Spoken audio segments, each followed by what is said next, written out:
एक बार एक जवान आदमी महात्मा बुद्ध के पास आया और बोला, आप मुझे ऐसी शिक्षा दें कि मैं आपके दिए हुए ज्ञान को आसान भाषा में समझ सकूं। बुद्ध ने उस आदमी से पूछा, क्या तुम्हारा कोई बेटा है?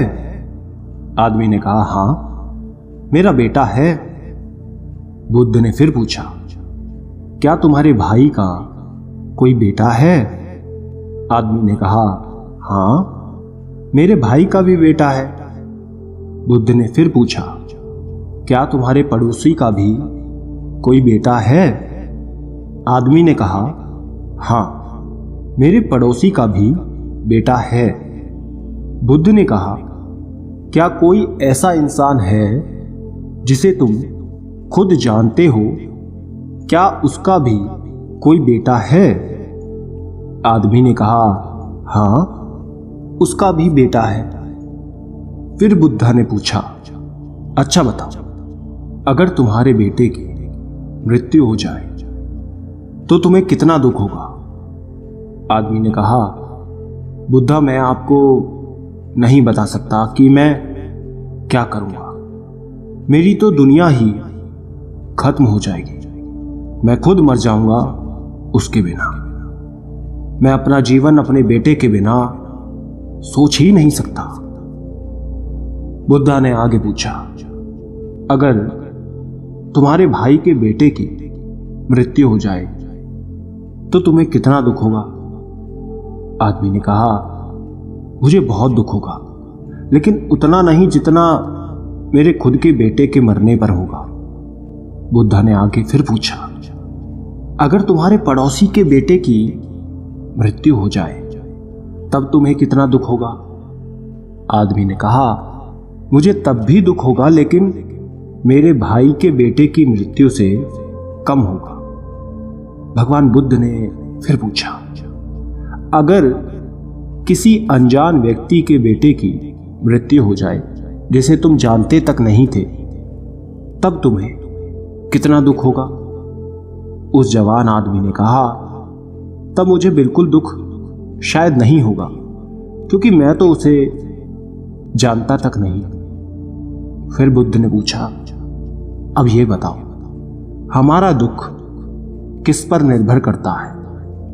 उस आदमी ने काफी देर सोचने के बाद कहा कि हमारा दुख इस बात से निर्भर करता है कि हम किसी भी चीज से कितना जुड़े हुए हैं, हम उससे कितना लगाव महसूस करते हैं और किस हद तक अपना मानते हैं, इस बात पर निर्भर करता है। बुद्ध ने कहा, बहुत बढ़िया। बुद्धा ने फिर उस आदमी से पूछा, अच्छा, अगर तुम अपने बेटे को समंदर के किनारे ले जाओगे तो क्या वो उसकी रेत से नहीं खेलेगा? आदमी ने कहा, हाँ, बुद्धा बिल्कुल खेलेगा। बुद्धा ने फिर पूछा, अगर समंदर से आने वाली लहरें तुम्हारे बेटे के बनाए घर को तोड़ देंगी तो क्या वो रोएगा? आदमी ने कहा, हाँ, वो तब रोएगा। बुद्धा ने पूछा, क्या तुम भी उसके साथ रोओगे? आदमी ने कहा, नहीं, मैं नहीं रोऊंगा। बुद्ध ने पूछा, क्यों? आदमी कहता है, क्योंकि वो बच्चा है, उसे लगता है ये रेत का घर बहुत खूबसूरत है और हमेशा बना रहेगा। उसका उस घर से जुड़ाव हो जाता है, लगाव हो जाता है। उसकी भावनाएं उस रेत के घर से जुड़ जाती हैं, जबकि मैं ये जानता हूं कि वो एक रेत का घर है और हमेशा बना हुआ नहीं रहेगा। कुछ समय बाद उसे लहरों से टूटना ही होगा। जब वो लहरों से टूटेगा तो मुझे दुख नहीं होगा। बुद्ध मुस्कुराए और बोले कि अब तुम समझ गए। अगर तुम इस ब्रह्मांड की सच्चाई को जानने की कोशिश नहीं करते तो तुम भी ऐसे ही चलते चले जाओगे और तब तुम्हें भी इस रेत के घर के टूटने का दुख होता। तुम में और इस रोने वाले बच्चे के बीच कोई फर्क नहीं रह जाता। इससे भगवान बुद्ध हमें बताना चाहते हैं कि दोस्तों, हमें लगाव कम से कम रखना चाहिए, यानी किसी को भी खुद से ज़्यादा मत जोड़ो, क्योंकि इस दुनिया में कोई भी चीज़ हमेशा के लिए नहीं होती। इस दुनिया की हर एक चीज़, हर एक इंसान नश्वर है। हम उनसे जब जुड़ जाते हैं, खुद को जोड़ लेते हैं, और जब वो चले जाते हैं हमें छोड़कर, तो हमें बेहद दुख होता है। ये वो रहस्य था जो बुद्ध जान गए थे। शांति पाने के लिए एक ही रहस्य है, वो है लगाव का ना होना, क्योंकि इस दुनिया में सब कुछ बस एक भ्रम है, नश्वर है।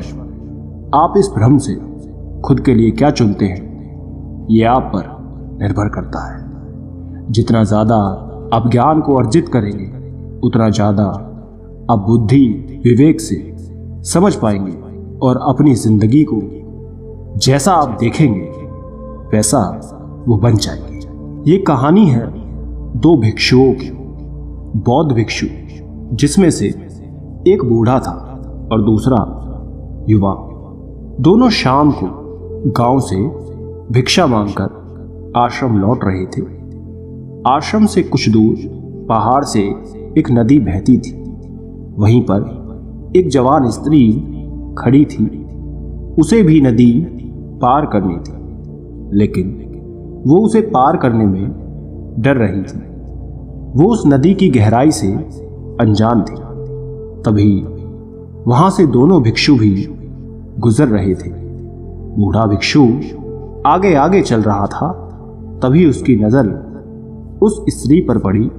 वो देखकर समझ गया कि स्त्री को मदद चाहिए।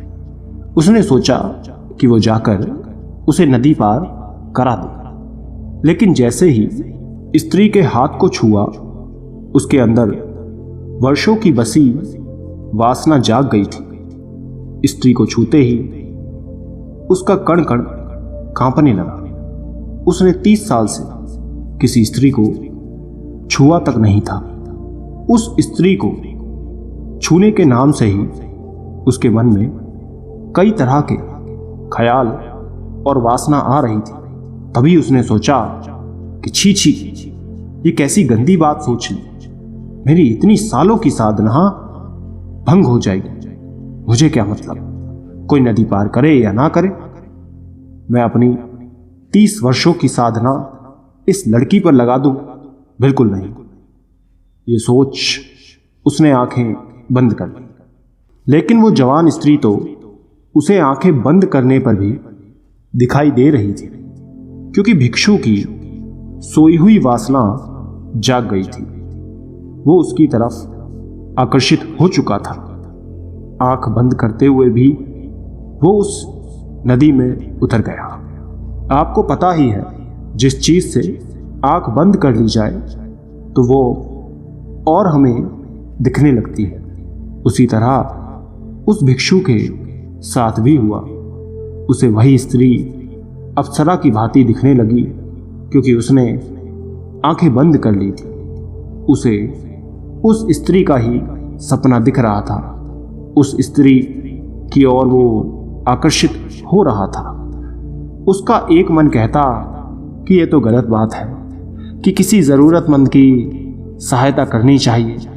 वहीं उसका दूसरा मन कहता, ये बस मन का भ्रम है, तुम खुद को धोखा दे रहे हो, तुम उसे छूना चाहते हो, जो कि गलत है। हम साधु का जीवन अलग होता है। साधुओं के लिए स्त्रियां केवल एक समस्या है। नदी के घाट पर उस साधु का मन अशांत रहता है और वो दो हिस्सों में बट जाता है। एक तरफ उसका मन उसे उस लड़की की तरफ आकर्षित करता है, वहीं दूसरी तरफ उससे दूर जाने की सलाह देता है। उस लड़की को जो वहां खड़ी है, उसे कुछ पता नहीं होता कि उस साधु के मन में क्या चल रहा है और क्या नहीं। वो तो मदद के इंतजार में किसी का इंतजार करती है ताकि कोई उसे नदी पार करा दे। बूढ़ा भिक्षु आगे निकल जाता है। तभी उसे ख्याल आता है कि उसका साथी पीछे छूट गया है। कहीं वो उस स्त्री को नदी पार कराने की भूल ना कर दे। वो तुरंत वापस जाता है, ये सोचकर कि मैं पहले ही उसे सचेत कर देता हूँ। लेकिन जब वो पहुँचता है तब तक देर हो चुकी होती है। वो देखता है वो जवान भिक्षु उस स्त्री को कंधे पर बैठाकर नदी पार करा रहा होता है। ये देख बूढ़ा भिक्षु पूरी तरह जल जाता है। उसके मन में अलग अलग भावनाएं आने लगती हैं। वो सोचता है कि इससे अच्छा तो मैं ही इसे नदी पार करा देता। लेकिन वहीं दूसरे पल उसे ख्याल आता है कि ये कैसी पागलपन वाली बात है। मैं उस औरत को अपने कंधों पर लूं, 30 साल की अपनी साधना नष्ट करूं, कभी नहीं। गंदगी का ढेर है औरत का शरीर और उसे मैं अपने कंधों पर लूंगा। लेकिन वहीं दूसरी तरफ उस युवा भिक्षु को स्त्री को कंधों पर उठाया देख आग बबूला हो रहा था।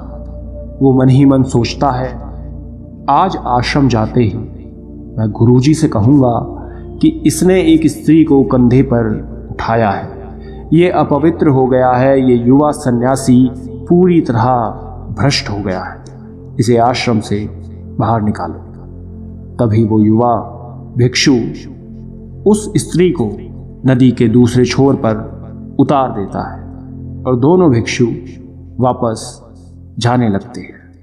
वो दोनों रास्ते भर बात नहीं करते हैं। जब दोनों भिक्षु आश्रम के पास पहुंचते हैं तब बूढ़ा भिक्षु कहता है, याद रखना, मैं गुरुजी से कहूंगा कि तुम अपवित्र हो चुके हो। तुमने उस जवान स्त्री को कंधे पर क्यों उठाया? ये सुन युवा भिक्षु चौंक जाता है और कहता है, स्त्री? उसे तो मैंने नदी किनारे उठाया था और वहीं छोड़ भी दिया। लेकिन ऐसा प्रतीत होता है कि आप उसे अभी भी ढो रहे हैं, जबकि आपने तो उसे उठाया भी नहीं था। फिर भी आप उसके बारे में सोच रहे हैं। आपके दिमाग में वही है। मैं पिछले कुछ देर से देखकर सोच रहा था कि आप किसी ध्यान में खोए हुए हैं, लेकिन आप तो उस औरत को नदी पार करा रहे थे अपने मन ही मन में। दोस्तों, इसी तरह से हम उन्हीं पुरानी बातों को, चीज़ों को ढोते रहते हैं, जो गलतियां हम करते हैं, जिनको लेकर हमारे अंदर लड़ाई चल रही होती है और हमें मालूम तक नहीं होता कि हम पुरानी मानसिक सोच को लेकर चल रहे हैं। हम ये देख ही नहीं पाते कि हमारे साथ क्या चल रहा है। अगर आपको आगे बढ़ना है, ऊपर उठना है, तो खुद को जितना हल्का कर सको उतना हल्का करो। हम सब अपने आप को दबा रहे हैं। वो दबा हुआ घाव पीड़ा देता है। उस घाव के कारण हमें वो चीज़ें दिखाई देने लगती हैं जिनकी लड़ाई हमारे भीतर चल रही होती है। सारा संसार दर्पण मात्र बन जाता है।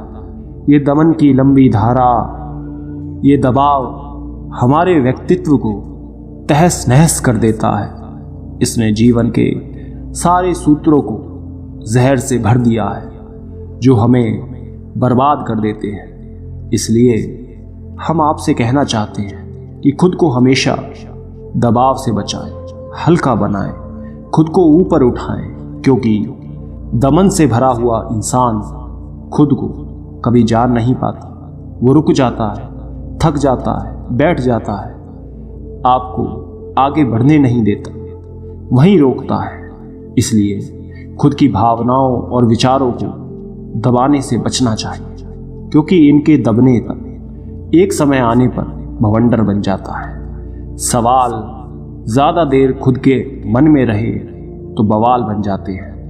जो आपके अंदर अशांति हीन भावना पैदा करते हैं। इसलिए अगर आप वर्तमान में आज में रहना चाहते हैं तो आज के पलों में खुश रहें, पुरानी बातों को भूलें, दूसरों के सामने अच्छा बनने के लिए खुद को दबाओ मत। आप जैसे हो ऐसे बनकर रहो, क्योंकि आप जैसे हो अच्छे हो। धन्यवाद।